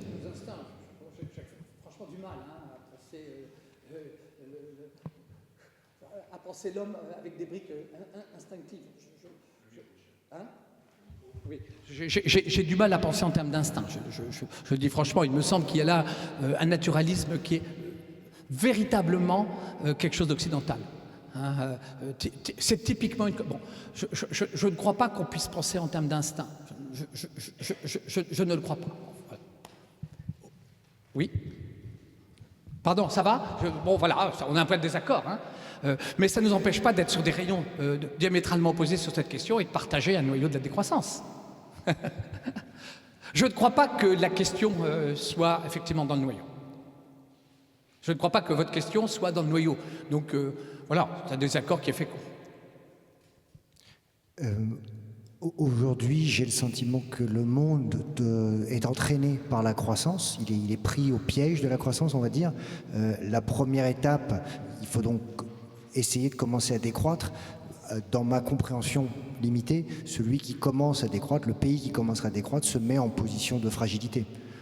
Il sera détruit par les autres probablement. Donc comment est-ce que vous envisagez des étapes logiques pour concrètement faire quelque chose pour sortir de la situation? Merci de la question.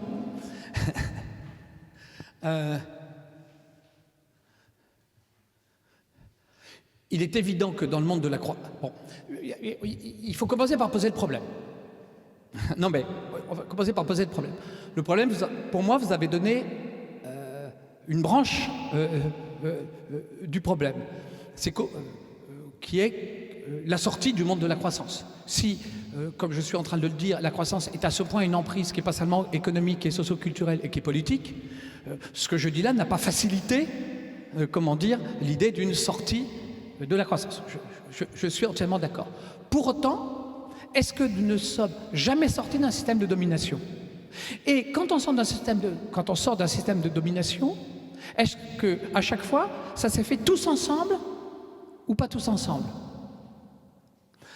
Il doit exister, alors, je ne veux pas dire qu'on est sorti du patriarcat, je ne le dis absolument pas, mais on voit bien en particulier que l'invisibilisation électorale dans certains pays, super réducteur, de la femme, c'est-à-dire bon, la revendication suffragette de la participation au vote, c'est pas fait partout, ça s'est pas fait du genre, si vous y allez tous, on y va.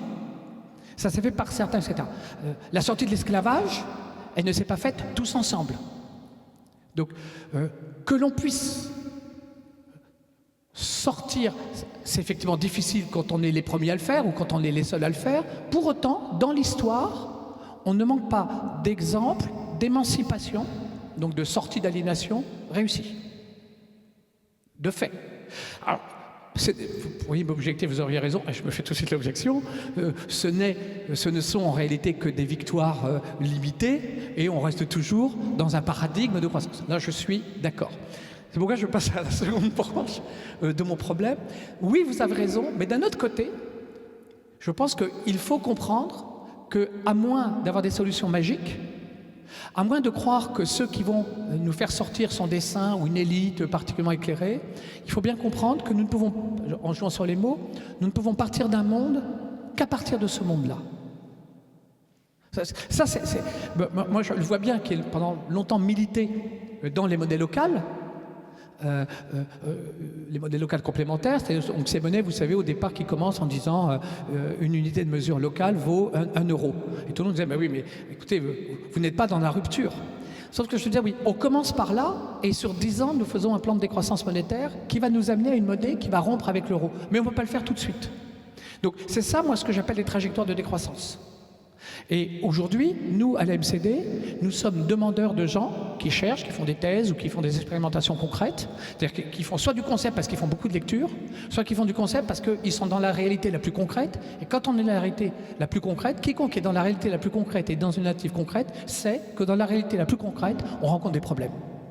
Et quiconque a rencontré des problèmes dans la réalité la plus concrète et dans l'action la plus pratico-pratique, sait qu'on ne va résoudre le problème qu'à partir du moment où on va être capable de repérer le problème, définir le problème et arriver à le généraliser, c'est-à-dire à le conceptualiser. C'est, je crois, quelque chose que l'on appelle enquête.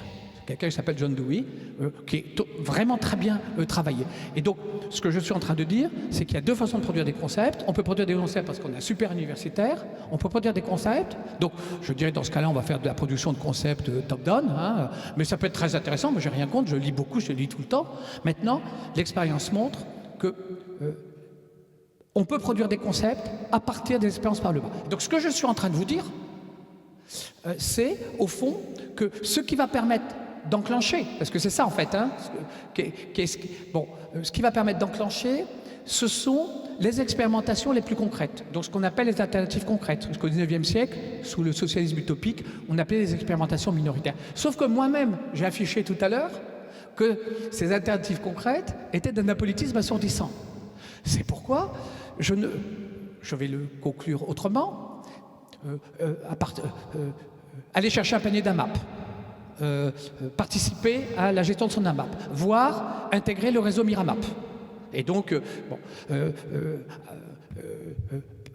partager son habitat, créer une association, d'habitat coopératif, participer à une... Ok, très bien, c'est possible ça. Mais c'est nécessaire. Ça c'est un point qui me semble très très très important. Il est nécessaire d'être dans ces alternatives, il est nécessaire d'être dans la simplicité volontaire, il est nécessaire d'être dans toutes ces expérimentations qui vont permettre d'habiter autrement, de produire autrement, de se cultiver autrement, de voyager autrement. Ça, il n'y a aucun problème. La seule question est-ce que c'est suffisant? Non. Et c'est pourquoi, nous à la MCD, nous disons, ce n'est pas suffisant, et je regarde Thierry parce que Thierry et moi, on a des années d'alternatives concrètes. Moi, je n'ai pas fait que des monnaies locales, j'ai créé une coopérative, j'ai créé une AMAP, j'ai animé pendant des années un café associatif. Donc, je sais ce que c'est que la réunion du lundi soir, les 2 réunions du mardi soir, les 3 réunions du mercredi, les 4 réunions du jeudi, les réunions du vendredi. Et puis, exceptionnellement, on va quand même se réunir ce week-end. Donc, je connais ça pendant des années. C'est-à-dire que pour moi, les alternatives concrètes, ce n'est pas simplement un objet d'étude parce que je suis un universitaire. C'est concrètement des réunions tous les soirs, pendant des années. C'est absolument nécessaire, c'est enthousiasmant, ça me structure politiquement, mais ce n'est pas suffisant. C'est pourquoi nous, à la MCD, nous pensons que s'il n'y a pas un horizon d'espérance, c'est pourquoi je finis avec le dernier tableau, ou la dernière colonne, s'il n'y a pas un horizon d'espérance, c'est-à-dire, moi j'appelle ça, il y a longtemps j'appelais ça des étoiles, parce que quand vous voulez naviguer en pleine mer pendant la nuit, les étoiles peuvent vous permettre de vous guider. Ces étoiles, vous ne les atteindrez jamais. Autrement dit, je pense qu'il est bon, quand on a un projet politique, d'avoir une dimension utopique d'espérance pour pousser l'idéal extrêmement loin. Aujourd'hui, ce dont la politique est malade, c'est de réalisme. C'est l'injonction au pratico-pratique. Ce tropisme anti-intellectuel qui fait que très vite on dit non, il faut arrêter de parler maintenant, il faut agir. Oui. Sauf que si on agit sans horizon d'espérance, alors qu'est-ce qui va se passer? Eh bien, on obtiendra, à faire ce que l'on a toujours fait, on obtiendra ce qu'on a toujours obtenu. Rien. C'est pas de moi. Mais, bon, Bernard Brouillard. Et ça me semble important. Donc, et c'est l'objet de la discussion de demain. C'est-à-dire, comment politiser cela? Comment politiser? Alors, comment politiser sans culpabiliser? Mais je pense même que dans la simplicité la plus volontaire, fût-ce même la personne qui croit qu'elle sauve la planète parce qu'elle coupe son robinet, ou qu'elle se lave moins parce qu'elle coupe la douche. Franchement, c'est pas la consommation de douche qui va faire. Mais il y a là, me semble-t-il, des actions, je fais exprès de dire action au sens anna-arendtien, il y a là une action politique qui est structurante, mais elle n'est pas suffisante. Elle n'est pas suffisante si elle n'a pas un horizon d'espérance. Si elle n'a pas ce qu'on appelle techniquement un horizon d'attente. Et cet horizon d'attente, aujourd'hui, pour moi, il doit être fourni par la plus radicale et la plus pure des idéologies, des utopies politiques, plutôt qu'idéologies, des utopies politiques. Et nous, à la MCD, nous voulons travailler sur cette utopie, mais pas seulement. C'est-à-dire qu'il ne suffit pas de dire voilà l'étoile. Il faut montrer en quoi l'étoile me permet de m'orienter dans la nuit pour naviguer sur la mer. Pour ne pas couler dans le milieu de la croissance. Je ne sais pas si j'ai vraiment répondu. Je peux tenir qu'un discours utopique à votre question. Si je veux tenir un discours non désespérant, je dois obligatoirement tenir un discours d'espérance. Moi, il y a des années, la question que je me posais était comment ne pas désespérer de l'action. Et quiconque me connaît un peu sait que j'ai une fascination pour Sisyphe. Parce qu'il n'y a qu'un problème philosophique vraiment sérieux, comment ce mythe de Sisyphe d'Albert Camus. Le suicide, en termes politiques, le monde est écocidaire, sociocidaire, politico-cidaire.